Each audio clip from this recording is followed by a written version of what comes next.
Abu lái xe chuẩn bị rời đi. Soja không chỉ ném giày về phía xe, còn buông lời khó nghe với Abu.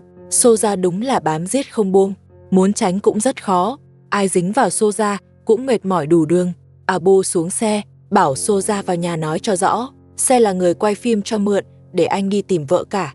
Nếu Soja còn làm hư xe, anh sẽ không bỏ qua. Soja bị đẩy ra sân. Người quay phim cũng không muốn ở lại, liền lên xe đi cùng Abu. Xe vừa đi chưa xa, thì bị vật gì đó ném trúng. Hóa ra Soja lại đuổi theo ném đá. Abu lại xuống xe, muốn đòi lại công bằng cho người quay phim. Người quay phim bảo thôi bỏ qua. Soja rất khó nói lý, nên cứ đưa bọn trẻ đi mua giày trước. Abu nói, nếu không nói rõ lần này, lần sau cô ta vẫn sẽ ném đá vào xe. Khi Abu quay lại cổng, Soja đã trốn vào sân. Lao bị Abu truy hỏi, định khóa cửa lại. Bà mẹ chồng không cho khóa. Bà cũng muốn Soja bị nhắc nhở. Abu đứng ngoài đẩy cửa, hai bên giằng co. Khi người quay phim vào sân, Soja đã ngồi bệt xuống đất. Abu hỏi cô làm hư xe rồi, liệu có đền nổi không? Soja nói, mình không cố ý ném đá. Bà mẹ chồng ném đồ về phía cô, nói cứ nhắc tới xe là bà tức. Trước đây nhà còn xe, Abu còn chở bà đi công viên, giờ xe không còn, muốn ra phố cũng phải đi bộ. Abu nói, chính Soja đưa xe cho anh trai cô lái, đến nay vẫn không rõ tung tích, còn nói xe bị mất, bảo Soja mau giải quyết chuyện chiếc xe. Soja nói, xe thật sự bị mất, không tin thì cứ đi hỏi anh trai cô. Abu nói, chắc chắn xe đã bị bán đi, hai anh em hợp sức, chia nhau số tiền đó, chỉ Soja mới làm ra chuyện vậy. Soja bảo Abu đưa bằng chứng, không có thì đừng vu oan. Bà mẹ chồng lại trách Soja, bắt cô nói rõ tiền xe ở đâu, xe không phải của cô mà dám tự ý xử lý, nếu không có người ở nhà, có khi cả căn nhà cũng bị bán mất. Abu suy nghĩ rồi nói với bà, đưa Soja đi gặp anh trai, cô hỏi cho rõ, hỏi trực tiếp chuyện chiếc xe. Bà mẹ chồng cũng nổi nóng, bắt Soja đứng dậy đi cùng, hôm nay phải làm rõ chuyện xe. Soja nói, tìm anh trai cũng vô ích, xe đâu có ở chỗ anh ấy. Bà mẹ chồng bảo Abu nghĩ cách hỏi cho ra, phải để Soja nói rõ xe ở đâu. Abu lấy đôi giày cũ, đưa lại gần để ép cô nói, bắt khai ra xe rốt cuộc ở đâu. Soja vẫn cứng miệng, dù Abu và bà mẹ chồng hỏi thế nào, cô vẫn khăng khăng nói, xe của vợ cả bị mất trước đó, không liên quan đến anh trai cô, là cô làm mất khi lái xe đi chơi. Abu muốn tìm lại xe, thì tự đi tìm người đã lấy. Abu nói, nếu xe thật sự bị mất, sao Soja không báo cảnh sát? Bà mẹ chồng lại ném đồ về phía Soja, bắt cô tìm lại xe cho vợ cả. Soja nhặt lên rồi ném trả. Abu nổi giận quát lớn, nói cô nói dối quá nhiều, nếu xe thật sự bị mất, không thể không báo. Soja nói, xe không phải của cô, mất rồi cũng chẳng liên quan, nên cô không báo gì cả, xe coi như không tìm lại được. Dù Soja có bán xe, Abu cũng không có bằng chứng, cô không thừa nhận thì cũng khó làm gì hơn. Abu tức giận trách thêm vài câu, rồi quay đi rời khỏi đó. Sau chuyện vừa rồi, Soja cũng không dám ngăn Abu đưa bọn trẻ đi nữa. Soja đúng là gây rắc rối liên tục. Abu đỗ xe lại, dẫn các bé đi về phía công viên. Họ đến công viên, bọn trẻ đều muốn chơi cầu trượt. Abu đứng dưới trông chừng, đảm bảo an toàn cho các bé.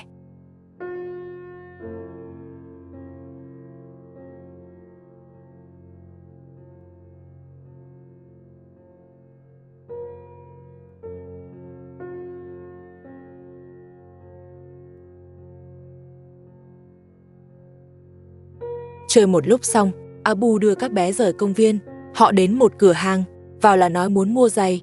Chủ tiệm hỏi mua cho ai. Abu nói, mua cho con gái út, rồi bắt đầu chọn giày. Abu cầm một đôi khá đẹp, hỏi giá. Nghe xong thấy hơi đắt, liền chọn đôi khác. Giá đôi này Abu chấp nhận được, cho con gái út mang thử. Cô bé đi thử một vòng, Abu thấy rất vừa, liền lấy thẻ ra thanh toán. Xem ra Abu vẫn còn tiền, đã dùng đến thẻ. Chuyện giày dép xong xuôi, Abu nói sẽ đưa bọn trẻ đi ăn. Anh hiếm khi ở bên các con, hôm nay xem như ngoại lệ. Tối nay có một tin không vui. Đất nước Iran áp dụng kiểm soát mạng trên diện rộng. Thời gian khôi phục hiện chưa rõ. Theo giờ Iran, chiều ngày mùng 1 tháng 2, dữ liệu kết nối Internet sụt giảm mạnh.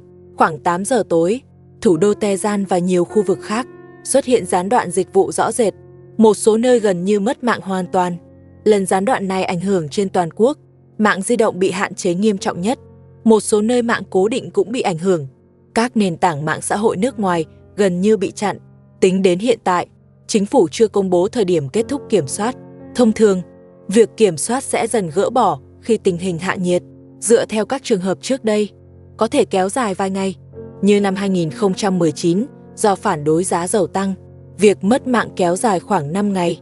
Mạng di động 10 ngày sau mới khôi phục hoàn toàn. Trong thời gian cách mạng tiền tệ năm 2023, một số khu vực và nền tảng cũng từng bị hạn chế mạng. Nguyên nhân chính của việc cắt mạng là để đối phó với các cuộc biểu tình của người dân. Từ cuối tháng 12 năm 2025, đồng tiền Iran mất giá mạnh, gây ra biểu tình tại hàng trăm thành phố ở nhiều tỉnh. Chính phủ cắt mạng để ngăn việc tổ chức và liên lạc giữa những người biểu tình, đồng thời hạn chế hình ảnh lan truyền ra bên ngoài, tránh tình hình leo thang. Đây là biện pháp Iran thường dùng trong các tình huống tương tự. Vì vậy, tình trạng này có thể kéo dài vài ngày hoặc đến vài tuần. Nhà ông bố chồng có khách tới, là một người mẹ dẫn theo 3 đứa trẻ. Cô ấy muốn tìm một công việc tại đây. Soja nói, nhà này không thuê người, bảo người lạ đi nơi khác hỏi thử. Người phụ nữ nói, cô thật sự rất cần một công việc để lo cái ăn cho mình và các con. Việc gì cô cũng có thể làm. Lúc này ông bố chồng từ phòng khách bước ra, hỏi Soja có chuyện gì. Soja nói, chuyện người lạ đến xin việc, cho ông bố chồng nghe. Ông nói, trong nhà đã có người làm việc, không cần thuê thêm ai. Người phụ nữ xin ông giúp đỡ, nói sân đang rất bẩn, cô có thể giúp dọn dẹp. Ông nói, nhà có nhiều người rảnh, việc dọn sân, không cần thuê người ngoài. Người phụ nữ chỉ vào mấy đứa trẻ, nói bây giờ trời đã tối, chồng cô đã mất liên lạc với gia đình. Cô dẫn các con ra ngoài, không chỉ để tìm việc, mà còn để tìm chồng. Ông bố chồng nói, đã biết bên ngoài loạn, sao còn ra ngoài tìm việc, bảo cô mau về nhà, ở nhà đợi chồng, biết đâu anh ấy đã về rồi. Soja nói, tìm việc không nên đi gõ cửa từng nhà.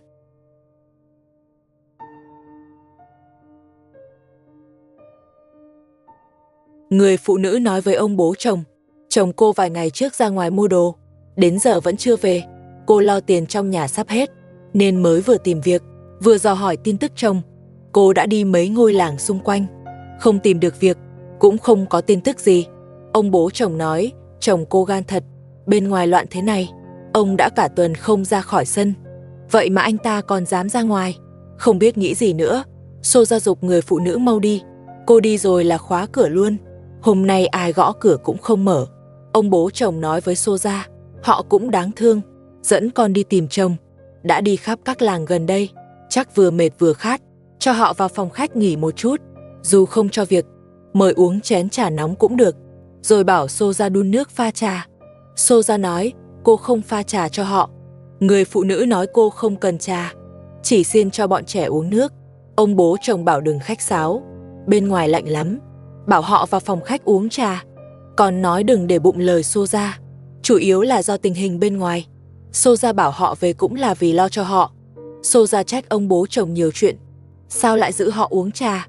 Ông bố chồng nói, cô không thấy họ dẫn theo 3 đứa trẻ sao, đi từng nhà tìm việc và tìm chồng à? Nếu ông cũng đuổi họ đi như cô, để hàng xóm biết được, lại bàn tán sau lưng nhà mình à? Soja còn định nói, ông bố chồng bảo cô im đi, rồi mời người phụ nữ vào phòng khách.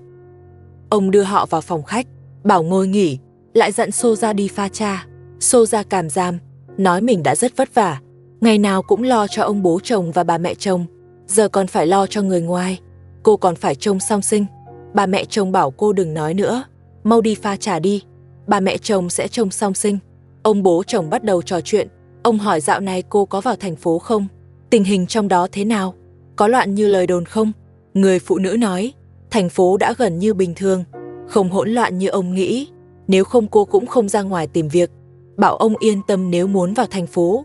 Ông nói mình không đi đâu cả, ở nhà vẫn an toàn hơn. Hơn nữa chân cẳng ông không tốt, không đi xa được. Còn dặn cô đừng đi lung tung, uống trà xong thì về nhà, ở nhà trông con cho tốt, đợi chồng về. Người phụ nữ nói, gia đình cô rất khó khăn, cô vẫn phải tiếp tục tìm việc. Nếu nhà ông không tuyển, cô sẽ sang nơi khác hỏi.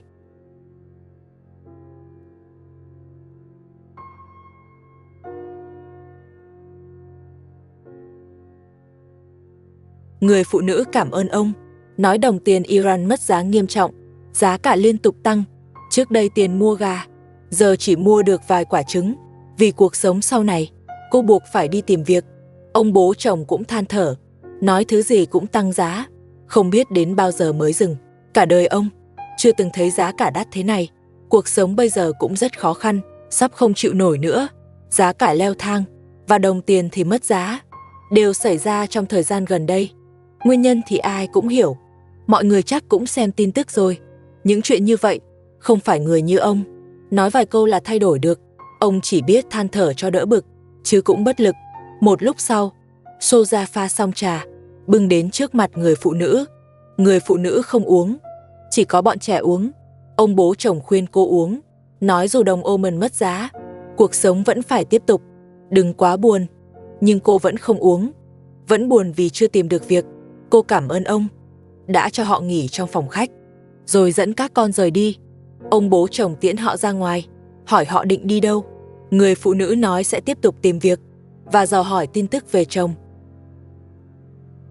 Con trai lớn tiếp tục dọn dẹp mặt đất, chuẩn bị xây kho ở chỗ này. Diện tích cũng không lớn, vậy mà anh ấy đã dọn mấy ngày rồi. Nhiếp ảnh gia đến chào Lasima, hỏi sao không sang giúp con trai lớn. Lasima nói, mình còn phải đan len, công việc có chút xíu thôi, để con trai lớn tự làm là được, cô còn phải đan khăn cho mình. Nhiếp ảnh gia hỏi đã mấy ngày rồi, sao con trai lớn vẫn chưa dọn xong mặt đất? Mấy hôm nay rốt cuộc anh ấy làm gì?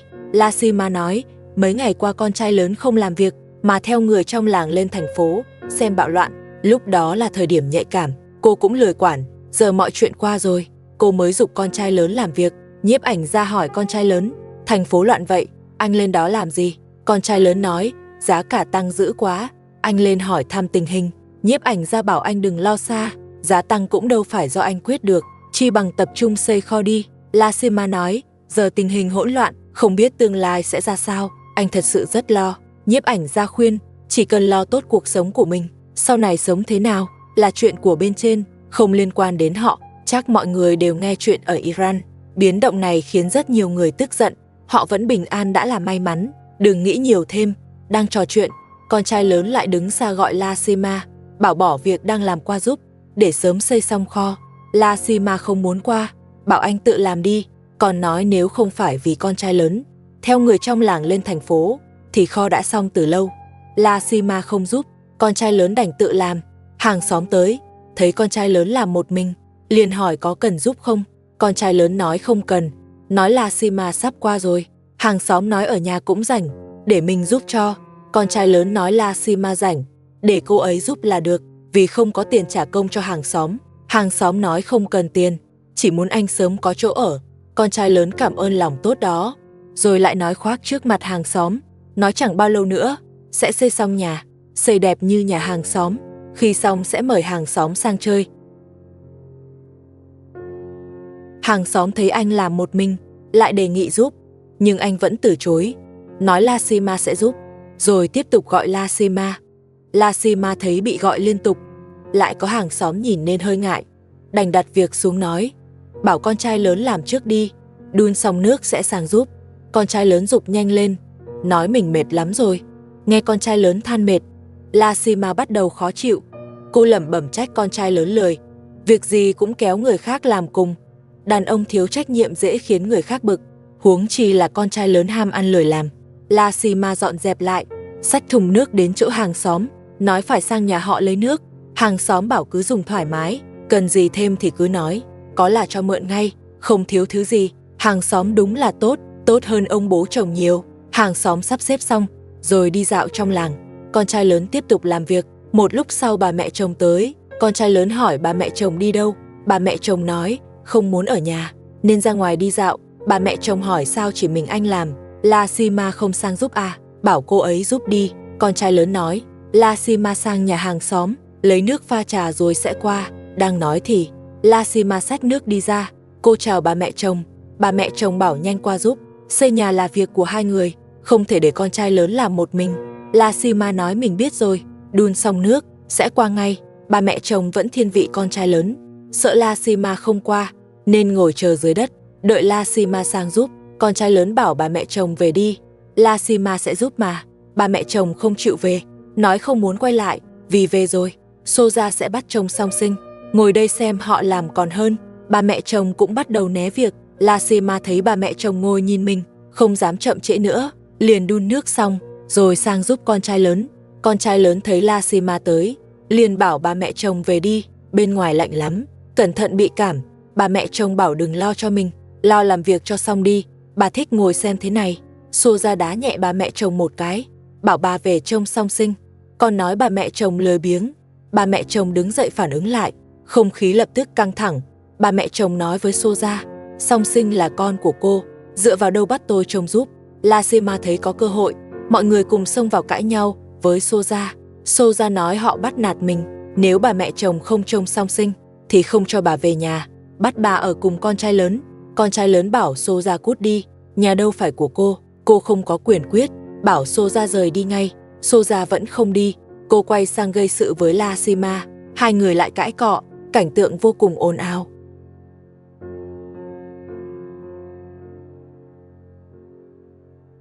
Con trai lớn hỏi Soja sao cứ đến phá rối. Soja nói bà mẹ chồng không chịu trông con, đều là do con trai lớn bày ra, chỉ cần bà mẹ chồng chịu trông song sinh thì cô mới chịu đi. Con trai lớn nói mình không hề cấm bà trông song sinh, là Soja quá đáng nên bà mẹ chồng mới không chịu giúp, chuyện đó không liên quan đến anh, bảo Soja đi ngay, anh còn phải xây nhà. Soja nói cô không đi, nếu con trai lớn xây xong nhà ở đây, bà mẹ chồng sẽ dọn sang ở, đến lúc đó song sinh càng không ai trông, nên cô phải ngăn anh xây nhà, bắt anh đi nơi khác xây, chỉ cần con trai lớn đi, bà mẹ chồng mới yên tâm trông cháu. Con trai lớn nói anh nhất định xây ở đây, anh phải ở đây trông chừng Soja, không để cô chiếm nhà của gia đình, nói rồi lại đuổi Soja đi.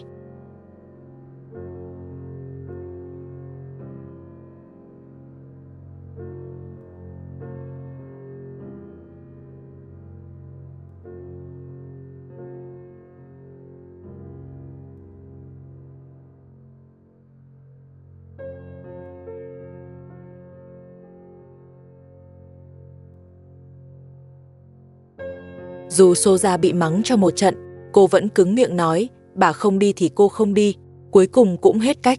Bà mẹ chồng đành đồng ý về trông song sinh. Lần này Soja lại đạt được ý đồ. Soja rời đi, con trai lớn và Lasima tiếp tục xây nhà. Abu lái xe của nhiếp ảnh ra, đi khắp nơi tìm vợ cả. Abu bắt đầu sốt ruột, bên ngoài giờ không yên ổn. Anh vừa lo cho vợ cả, vừa lo cho hai đứa nhỏ, ngày nào cũng đòi tìm mẹ. Vợ cả đã rời nhà hơn 20 ngày, đã đến lúc phải tìm cô. Từ chỗ không muốn tìm, giờ Abu lại rất mong vợ cả quay về. Abu đến các làng lân cận, gõ cửa từng nhà hỏi thăm, hy vọng có tin tức của vợ cả. Cửa mở, Abu chào chủ nhà. Con gái lớn thấy mở cửa, liền chạy vào tìm mẹ. Abu vội gọi con bé ra, rồi nói rõ mục đích của mình. Sau đó lấy điện thoại ra, mở ảnh cho chủ nhà xem, hỏi có từng gặp vợ cả chưa. Chủ nhà nghe xong, còn dụi mắt nhìn kỹ hơn, rồi nói với Abu, chưa từng gặp người trong ảnh, khuyên anh đừng tìm ở làng, nên lên thành phố tìm. Abu hỏi vì sao, chủ nhà nói, người anh tìm là tự rời đi, sao có thể trốn trong làng, khuyên Abu lên thành phố. Lời này cũng có lý, vợ cả vốn không ngồi yên, chắc lại lên thành phố tìm việc.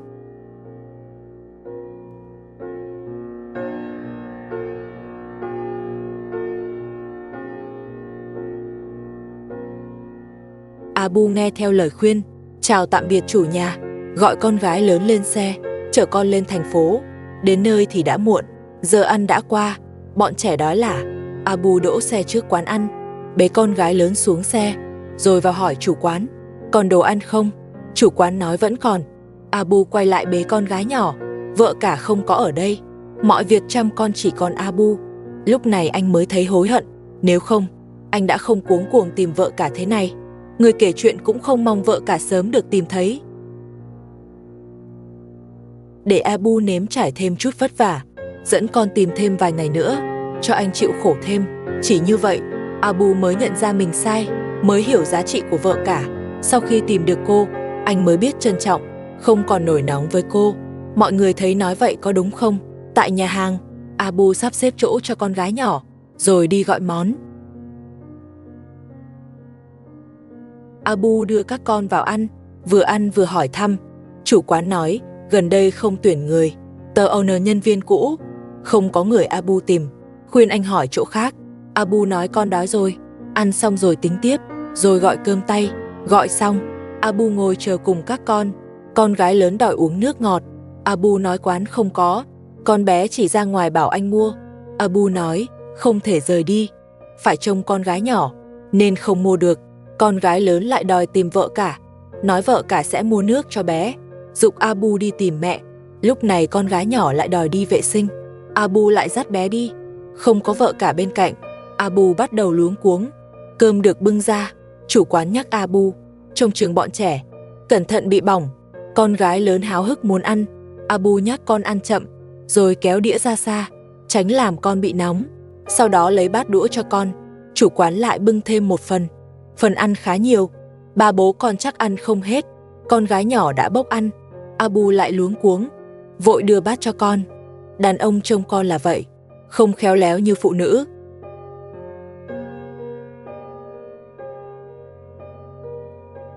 Sau một hồi tất bật, cuối cùng bọn trẻ cũng ăn no. Con gái nhỏ lại đòi tìm vợ cả, rồi chạy thẳng ra ngoài. Mặc Abu gọi thế nào, bé vẫn không quay lại. Con gái lớn chạy theo, chạy chưa xa đã ôm được em. Con gái nhỏ không chịu về, vẫn khóc đòi tìm mẹ. Abu lại dỗ dành, nói sẽ dẫn bé đi tìm mẹ ngay, rồi đưa con quay lại quán. Đến quầy thanh toán, thời gian này Abu tiêu không ít tiền trong tay chắc cũng sắp hết. Xong xuôi, Abu cho bọn trẻ lên xe, chở các con về nhà. Nhiếp ảnh gia hỏi, còn đi tìm vợ cả không? Abu nói không đi nữa, bọn trẻ buồn ngủ rồi, mai sẽ lái xe đi tìm tiếp. Xem tới đây là hết rồi, hẹn các bạn vào các phần sau.